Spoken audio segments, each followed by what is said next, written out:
আসসালামু আলাইকুম ছোট্ট বন্ধুরা, আজকে আমি তোমাদের চতুর্থ শ্রেণীর গণিত বইয়ের অষ্টম অধ্যায় নিয়ে আলোচনা করব। এই যে অষ্টম অধ্যায় হচ্ছে পৃষ্ঠা 87। এই যে সাধারণ ভগ্নাংশ, এই অধ্যায়টি আমরা আজকে শিখব। আচ্ছা, চলো আমি অনুশীলনীতে চলে যাই। অষ্টম অধ্যায়ে দুইটি অনুশীলনী 1 এবং আরেকটি হচ্ছে অনুশীলনী 2। প্রথমে আমরা অনুশীলনী 1 শুরু করি। প্রথমে কি দেওয়া আছে এখানে? বক্স থেকে প্রকৃত ভগ্নাংশ এবং যে ভগ্নাংশগুলোর মান 1 এর সমান তা খুঁজে বের করো। আচ্ছা, তাহলে আমরা এটা করে ফেলি। প্রথমে লিখি আমরা এখানে 1 নম্বরে দিয়ে এখানে প্রকৃত ভগ্নাংশ। আমরা প্রথমে প্রকৃত ভগ্নাংশগুলো লিখব। আচ্ছা, প্রকৃত ভগ্নাংশ কোনগুলো? প্রকৃত ভগ্নাংশ হবে যে ভগ্নাংশের হর বড় এবং লব ছোট, ওই ভগ্নাংশগুলো হচ্ছে কি প্রকৃত ভগ্নাংশ। যেমন এখানে 3/2 দেখা যাচ্ছে, এটা প্রকৃত ভগ্নাংশ। তারপরে এই যে হর বড় 8, লব ছোট 5, প্রকৃত ভগ্নাংশ।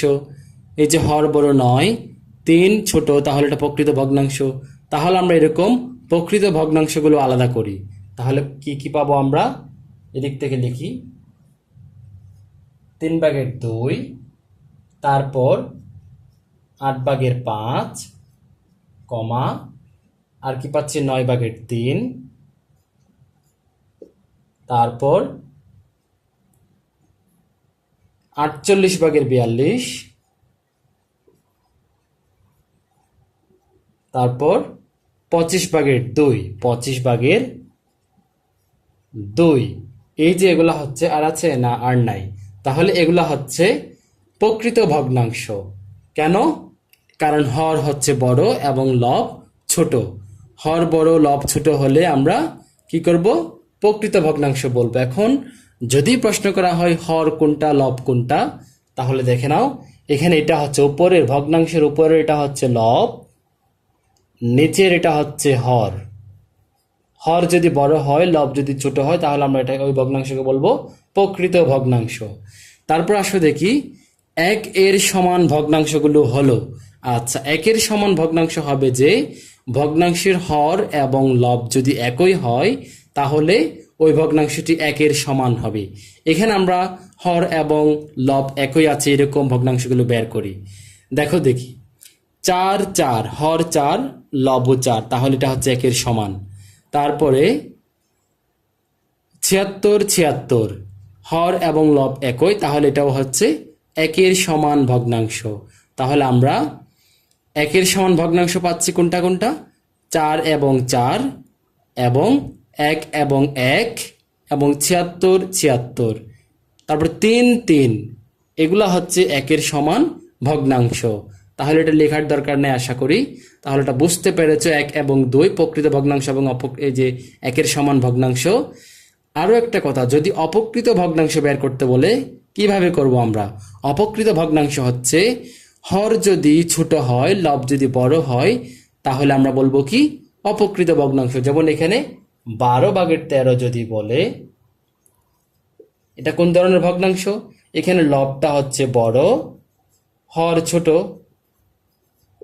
তাহলে কি হবে? যে লব ইজ গ্রেটার দেন হর, অর্থাৎ লব হরের চাইতে বড়, তাহলে এটা হচ্ছে অপকৃত ভগ্নাংশ।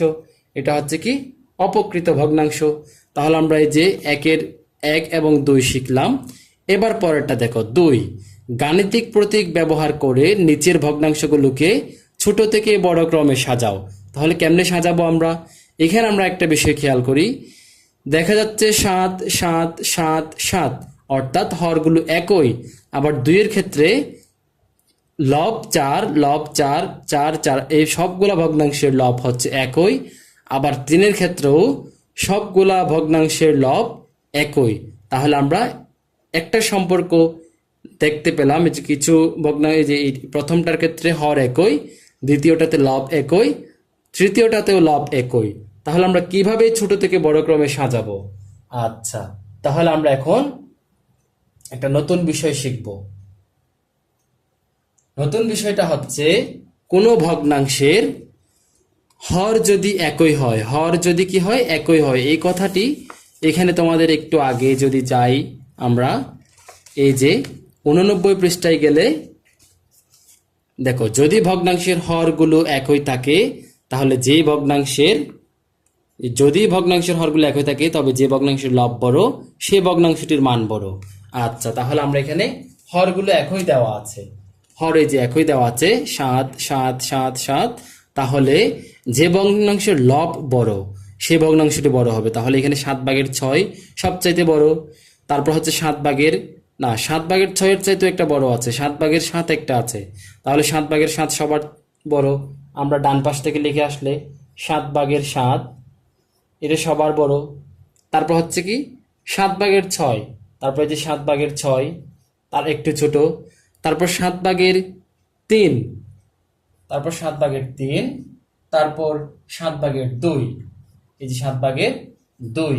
তাহলে আমরা এই যে ছোট থেকে বড় ক্রমে, এই যে এটা হচ্ছে ছোট, সবার ছোট, আরেকটু বড়, আরেকটু বড়, আরেকটু বড়, তাহলে মাঝখানে কোন রকম প্রতীক বসবে? এটা যেহেতু ছোট তাহলে এই যে ছোট প্রতীক বসবে, ক্ষুদ্রতর, ক্ষুদ্রতর।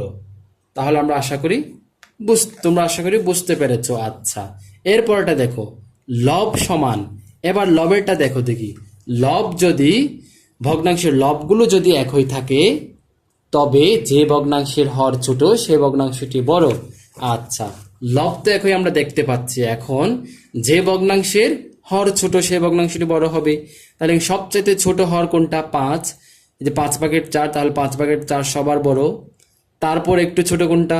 এই যে হর ছোট হচ্ছে 7, তাহলে এটা কি আরেকটু, এটা হচ্ছে আরেকটু বড়।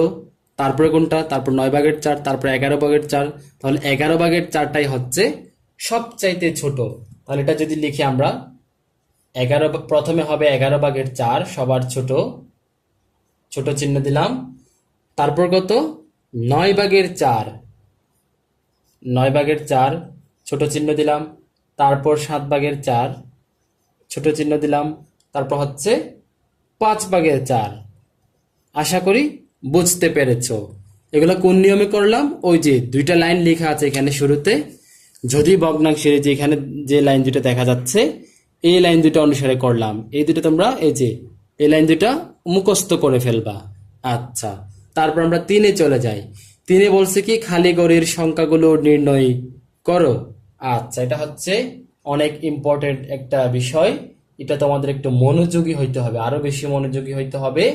আচ্ছা, আমরা এখানে যে অনুশীলনীর এক পৃষ্ঠা আগে 2 পৃষ্ঠায় যে এখানে চলে আসবো আমরা। এখানে কি দেখা যাচ্ছে? সমতুল ভগ্নাংশ। সমতুল ভগ্নাংশ কিভাবে করে?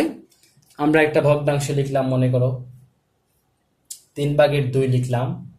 তাহলে এই ভগ্নাংশটিকে আমরা সমতুল ভগ্নাংশ যদি বের করতে চাই, যদি আমরা 2 দিয়ে যদি গুণ করি, গুণন 2 দিয়ে যদি গুণ করি, 2 দিয়ে গুণে পাবো যে 4। একই সংখ্যা দ্বারা গুণ করতে হবে আমাদের 3 দিয়ে গুণে 6। তাহলে 3/2 এর সমতুল ভগ্নাংশ 6/4। আরো যদি করি আমরা এটাকে যদি আরো করি আমরা, এবার 3 দিয়ে গুণন 3 করলে হবে যে উপরে 3 দিয়ে গুণে 6, একই সংখ্যা দ্বারা আমাদের গুণ করতে হবে। তাহলে গুণন 3, তাহলে নিচে পাওয়া যাবে কত? 3 3 9। তাহলে 3/2, 6/4, 9/6, এই 3/2 ভগ্নাংশের সমতুল ভগ্নাংশ যে একটা পেলাম, এই যে আরেকটা পেলাম, এই দুটা হচ্ছে 3/2 এর সমতুল ভগ্নাংশ। এরকম সমতুল ভগ্নাংশ অনেক পর্যন্ত যাওয়া যাবে। আচ্ছা, তারপর আরেকটা বিষয় হচ্ছে ভাগ দিয়েও কিন্তু সমতুল ভগ্নাংশ বের করা যায়। আমি তোমাদেরকে ভাগের একটা দেখাই। যদি আমরা 12/6 লিখলাম, মনে করো 12/6, এখানে ভাগ দিলাম কত দিয়ে? 2 দিয়ে ভাগ দিলাম, মনে করো এটাকেও 2 দিয়ে ভাগ দিতে হবে। তাহলে এই যে 12কেও 2 দিয়ে ভাগ দিব, 6কেও 2 দিয়ে ভাগ দিব। 6কে 2 দিয়ে ভাগ দিলে পাওয়া যাবে কত? 3। 12কে 2 দিয়ে ভাগ দিলে পাওয়া যাবে কত? 6। তাহলে আমরা 6/3 যে পেলাম, 12/6 এর সমতুল ভগ্নাংশ 6/3। তারপর আরো যদি করতে চাই তাহলে আমরা কি করব? এরপরে আমরা 4/2, এই যে 4/2, মনে করো যে 4/2 আছে এখানে, এটাই তাহলে কেমনে পেলাম? আমরা 6কে কত দিয়ে ভাগ করলে 2 পাওয়া যায়? 6কে আমরা এই যে 2 দিয়ে ভাগ দিলাম, তো তারপর আমরা 3 দিয়ে দিব। 3 দিয়ে যদি 6কে ভাগ দিই, এই যে 6কে যদি আমরা 3 দিয়ে যদি ভাগ দেই, তাহলে 3 দ্বিগুণে 6, তাহলে যে 2 পাইলাম। 12কেও যদি আমরা 3 দিয়ে ভাগ দেই, ভাগ 3, তাহলে 4 পেলাম। তাহলে যে 12/6 দুইটি সমতুল ভগ্নাংশ, একটা হচ্ছে 6/3 আর একটা হচ্ছে 4/2। আশা করি সমতুল ভগ্নাংশ তোমরা বুঝতে পেরেছো। তাহলে সমতুল ভগ্নাংশ কিভাবে বের করে? কোনো ভগ্নাংশের হর এবং লবকে, আবার বলছি আমি, কোনো ভগ্নাংশের হর এবং লবকে একই সংখ্যা দ্বারা গুণ এবং ভাগ করে সমতুল ভগ্নাংশ পাওয়া যায়। এই লাইনটা আমি লিখে দিচ্ছি, এই লাইনটা তোমরা শিখে নিবা। কোন ভগ্নাংশের লব ও হরকে একই সংখ্যা দ্বারা, একই সংখ্যা হইতে হবে, একই সংখ্যা দ্বারা গুণ অথবা ভাগ করে সমতুল ভগ্নাংশ পাওয়া যায়। তাহলে কি লিখলাম? কোনো ভগ্নাংশের লব ও হরকে একই সংখ্যা দ্বারা গুণ অথবা ভাগ করে সমতুল ভগ্নাংশ পাওয়া যায়। এটা আমাদেরকে মুখস্থ করতে হবে, এবং শুধু মুখস্থ করলে হবে না, আমাদেরকে প্র্যাকটিস করতে হবে, অর্থাৎ প্রচুর অনুশীলন করতে হবে। এবার আমি অনুশীলনীতে চলে যাব। অনুশীলনীতে চলে যাই। এই যে অনুশীলনী 3 নাম্বার, খালি ঘরের সংখ্যাগুলো নির্ণয় করো। এগুলা কিন্তু সমতুল ভগ্নাংশ থেকে আসছে। তাহলে 3/1, আমি একটা করি। এই যে 3/1 সমান সমান, উপরে খালি ঘর দিল, নিচে 6। তাহলে খেয়াল করো দেখি, 3 সাথে, যেহেতু 3-এর চাইতে বড়, তাহলে অবশ্যই এটা গুণ করা হয়েছে। 3-এর সাথে কত গুণ করে 6 পাওয়া গেছে? তাহলে 3-এর সাথে যদি আমরা 3-একে 3, 3 দ্বিগুণে 6, তাহলে আমরা দেখতে পাচ্ছি 3-এর সাথে 2 গুণ করলে 6 পাওয়া যায়। তাহলে আমরা একই সংখ্যা দ্বারা যেহেতু গুণ করতে হবে, তাহলে আমরা উপরেও আমরা একই সংখ্যা দ্বারা গুণ করব। তাহলে 2-একে 2, তাহলে এখানে খালি ঘরে হবে কত? খালি ঘর সমান, সুতরাং খালি ঘর সমান 2। তাহলে এটাই পেলাম আমরা। এবার 2 নাম্বার দেখো দেখি, 7/3 28 খালি ঘর। তাহলে এখানে 7-এর চাইতে বড়, তাহলে 7-এর সাথে কত গুণ করে 28 পাওয়া গেছে? আমরা 7-এর নামটা যদি গুনি, কি হবে? 7-একে 7, 7 দ্বিগুণে 14, 3 7 21, 4 7 28, তাহলে কত পাইলাম? 4 পেলাম। তাহলে আমরা 4 দিয়ে 7কে যেমন গুণ করলাম, 3কেও 4 দিয়ে গুণ করতে হবে, তাহলে 3 4 12, তাহলে এটা পাওয়া যাবে কত? 12 পাওয়া যাবে। এইভাবে আমরা সবগুলা করে ফেলবো। এবার একটা ভাগের একটা যদি দেখাই, দেখো দেখি, যেটা ছোট হয়ে গেছে এটা আমরা বুঝবো যে ভাগ করা হয়েছে। তাহলে 36 এবং 9, 9 নাম্বারটা করি আমরা। যে 9 নাম্বারটা যদি করি, 36/28 সমান সমান 9 খালি ঘর। তাহলে এখানে 36-এর সাথে কত ভাগ দিয়ে 9 পাওয়া গেছে? তাহলে আমরা সরাসরি যদি আমরা 36কে যদি আমরা 9 দিয়ে যদি ভাগ দেই, দেখো 4 নং 36 পাওয়া যায়। 4 নং 36, তাহলে 4 পাওয়া গেল। তাহলে এটা ভাগ 4। তাহলে নিচে হরকে যে সংখ্যা দিয়ে দেব, লবকেও একই সংখ্যা দিয়ে ভাগ দিতে হবে। তাহলে 4 নং 36 পেলাম আমরা। তাহলে 4, 28কে যদি 4 দিয়ে যদি ভাগ দিই আমরা, কত আসবে? তাহলে আমরা ভাগটাও দেখাই, এখানে ভাগটাও করি আমরা। 4, খুবই মনোযোগী। 4কে আমরা 28কে কয়বার যায়? 4-এর নামটা যদি গুনি আমরা, 4-একে 4, 4 দ্বিগুণে 8, 3 4 12, 4 4 16, 4 5 20, 4 6 24, 4 7, 4 7 28 পাওয়া যায়। তাহলে এটা হবে যে 7। তাহলে এখানে কত হবে? 7। খুবই সিম্পল। আশা করি তোমরা সবাই বুঝতে পেরেছো। এইভাবে আমরা সবগুলো করে ফেলবো। যদি ছোট হয়ে যায় তাহলে আমরা কি করব? ভাগ করব, বড় হয়ে গেলে গুণ করব। আচ্ছা, এইগুলোকে কিন্তু আরেকটা নিয়মে করা যায়। আরেকটা নিয়ম যদি আমি তোমাদেরকে দেখাই, আচ্ছা আরেকটা নিয়ম দেখিয়ে দিই। এটা হচ্ছে অঙ্ক করে করা। যে কোনো একটা নিলাম, মনে করো আমরা 6 নাম্বারটা নিই, 8/5 সমান খালি ঘর। আচ্ছা 8 সমান সমান খালি ঘর, উপরে হচ্ছে 30। তো সমাধান বের করার আরেকটা পদ্ধতি আমরা অঙ্ক করে করব। এই যে 8 গুণন বলে এটাকে, বা আড়াআড়ি গুণ বলে। এই যে এদিক থেকে এটার সাথে এটা গুণ হবে, এটার সাথে এটা গুণ হবে। তাহলে আমরা করে ফেলি, যেহেতু আমাদের এটা খালি করে বের করতে হবে, এটা আমরা বাম পাশে রাখবো। 5 গুণন খালি ঘর সমান সমান, এদিকে হবে 8 গুণন 30। তারপর দেখো দেখি, বা খালি ঘরটা আমরা রাখলাম, 5টাকে আমরা পক্ষান্তর করব। গুণাকারে থাকলে পক্ষান্তর করার সময় এটা ভাগ হয়ে যায়, অপর পাশে আনার সময় ভাগ হয়ে যায়। তাহলে এটা 5 ভাগ হয়ে নিচে চলে আসবে, উপরে 8 গুণন 30 আছে। তাহলে এটা যদি কাটাকাটি দিয়ে আমরা 5 6 30, যেহেতু 30 বড় তাহলে 6টা 30-এর পাশে বসবে, এবং 6, তাহলে এটাকে আর নিচে আর কিছু নাই। তাহলে এবার আমরা কি করব, এটাকে 6 এবং 8কে গুণ করব। তাহলে 6 8, তাহলে দেখো দেখি 6 8 48। তাহলে আমরা খালি ঘর সমান কত পাইলাম? সুতরাং খালি ঘর সমান 48 পেলাম।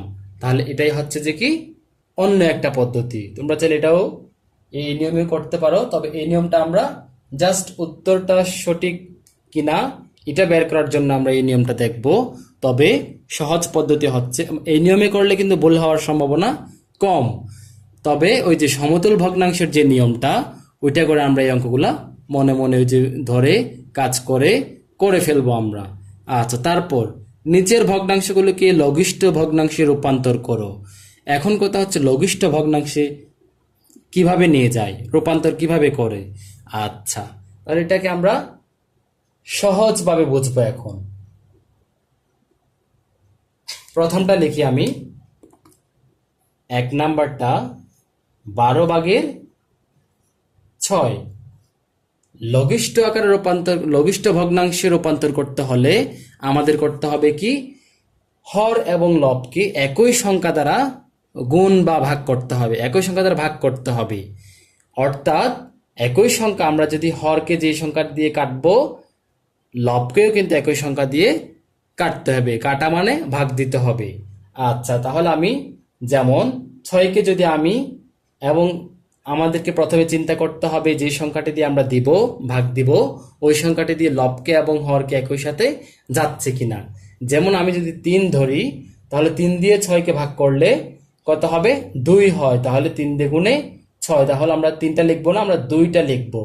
তারপরে 12কে যদি আমরা 3 দিয়ে ভাগ করি, 3 4 12, তাহলে আমরা 4টা লিখবো।